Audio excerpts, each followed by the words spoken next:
नमस्कार। इस वीडियो में आप सभी का बहुत बहुत स्वागत है। मेरा नाम कमल कुमार है और आप देख रहे हैं केतुनक मौसम। तो इस वीडियो में मैं बात करने वाला हूं जो साइक्लोन बनने वाला है 23 नवंबर के बाद में और 26 नवंबर तक। ऐसा लग रहा है कि बंगाल की खाड़ी के दक्षिणी इलाकों में, हिंद महासागर के उत्तरी इलाकों पर साइक्लोनिक स्ट्रोम विकसित हो सकता है और इसका ट्रैक भी कुछ अब निर्धारित होने लगा है। लगभग तमिलनाडु, श्रीलंका या फिर रायलसीमा आंध्र प्रदेश की तरफ जा सकता है। हो सकता है दक्षिणी भारत को प्रभावित करता हुआ ये सिस्टम अरब सागर में भी प्रवेश कर सकता है। कल भी अच्छी अपडेट मिली थी, आज भी अच्छे तरीके से अपडेट मिल रही है।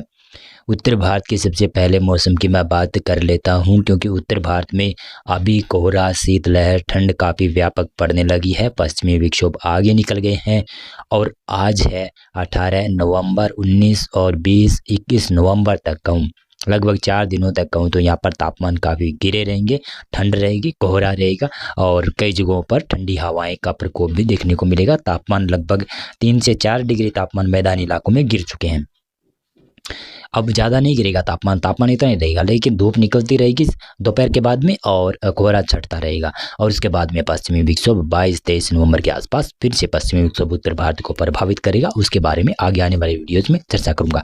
अभी साइक्लोन के बारे में चर्चा करें तो ये 23 नवंबर से धीरे धीरे उत्तरी हिंद महासागर के ऊपर और कह सकता हूँ कि बंगाल की खाड़ी के दक्षिणी इलाकों के ऊपर यह सिस्टम बनना शुरू होगा 23 नवंबर से। और 23 नवंबर के शाम तक ये लो प्रेशर में तब्दील होने की संभावना नजर आती हुई दिखाई दे रही है।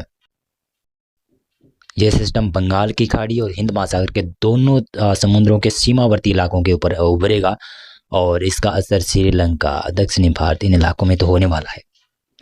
देखिएगा तो 25 नवंबर कैसा रह सकता है प्रेडिक्शन। ये विंडी द्वारा प्रेडिक्शन है। विंडी प्रेडिक्शन के अनुसार, विंड के अनुसार मैं आपको बताऊं, हवाओं के अनुसार देखेंगे तो 25 नवंबर को सिस्टम काफ़ी ज़्यादा मजबूत हो जाएगा।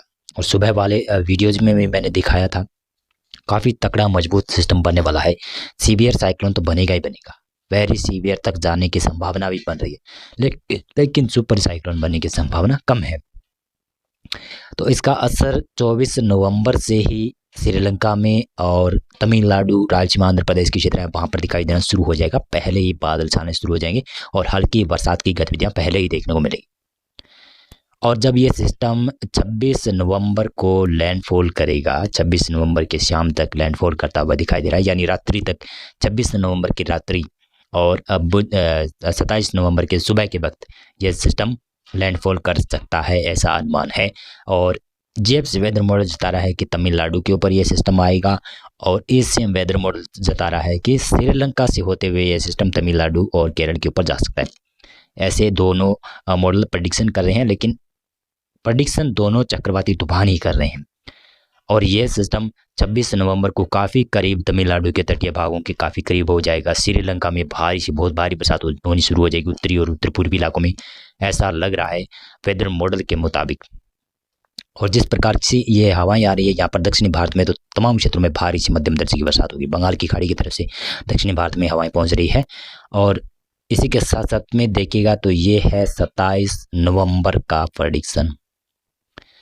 सिस्टम थोड़ा सा कमज़ोर पड़ता हुआ सिस्टम लैंडफॉल करेगा 26 और 27 नवंबर के आसपास। तो देखिएगा तो ये भी चक्रवाती तूफान ही बना रहेगा। यहाँ पर हो सकता है कि जिस प्रकार से यह जेप्स वेदर मॉडल बता रहा है कि बंगाल की खाड़ी में भी डिफ्यूज हो सकता है, लेकिन चक्रवाती तूफान तो बनेगा। और सुबह वाले जो वीडियोज में मैंने बताया था तो उसके अनुसार भी देखेंगे तो आप तमिलनाडु और रायलसीमा, आंध्र प्रदेश, केरल के ऊपर और दक्षिणी कर्नाटक का इलाका है, यहाँ पर बरसात की संभावना कई इलाकों में अच्छी खासी रहेगी। भारी बरसात भी संभावित है, यानी तूफान का अटैक लग रहा है कि इस प्रकार से दक्षिणी भारत में ही रहने वाला है ज़्यादातर। लेकिन अभी देखिएगा यह 27 नवंबर के कहूँ तो 27 नवंबर का लगभग रात्रि के 12 बजे का समय के प्रेडिक्शन की बात करूं तो ये देख सकते हैं इस प्रकार से प्रेडिक्शन होगा। और यहाँ पर तमिलनाडु और रायलसीमा, आंध्र प्रदेश के ऊपर ये साइक्लोनिक स्ट्रोम पहुंच जाएगा लगभग डिप्रेशन के रूप में, ऐसा दिखाई दे रहा है। लेकिन ऐसा नहीं हुआ कि डिप्रेशन में तब्दील होकर यह सिस्टम पहुंच जाएगा। हो सकता है कि सीवियर साइक्लोन या फिर साइक्लोनिक स्ट्रोम बना हुआ सिस्टम यहाँ पर पहुंचे तटीय भागों में और अंदरूनी इलाकों में। तो दोनों ही अनुमान हैं, लेकिन मोटा मोटा आपको अनुमान मैं बता देता हूं, क्योंकि चक्रवाती तूफान बनेगा तमिलनाडु और आंध्र प्रदेश की तरफ ज़्यादा आने की संभावना बनती हुई नजर आ रही है। और एक और अपडेट आपको मैं दे देता हूं, देखिएगा दक्षिणी चीन सागर के ऊपर कोई सिस्टम नहीं दिखाई दे रहा है, लेकिन 27 नवंबर के शाम देर रात्रि तक ऐसा लग रहा है कि यहाँ पर एक सिस्टम बन जाएगा। तो ये दक्षिणी चीन सागर की हवाएं हैं, ये कमज़ोर पड़ जाएगी, ये उस सिस्टम में अमर्ज होना शुरू हो जाएगी। तो ऐसे ही ये कमज़ोर होकर भारत वाला, बंगाल की खाड़ी वाला सिस्टम कमज़ोर होकर तमिलनाडु या फिर रायलसीमा आंध्र प्रदेश के ऊपर हिटिंग कर सकता है। बहुत बहुत धन्यवाद आपका पूरा वीडियो देखने के लिए। आप एक बार इस वीडियो को लाइक कीजिएगा और हमारा चैनल भी आप सब्सक्राइब कीजिएगा। बहुत बहुत धन्यवाद आपका सभी का पूरा वीडियो देखने के लिए।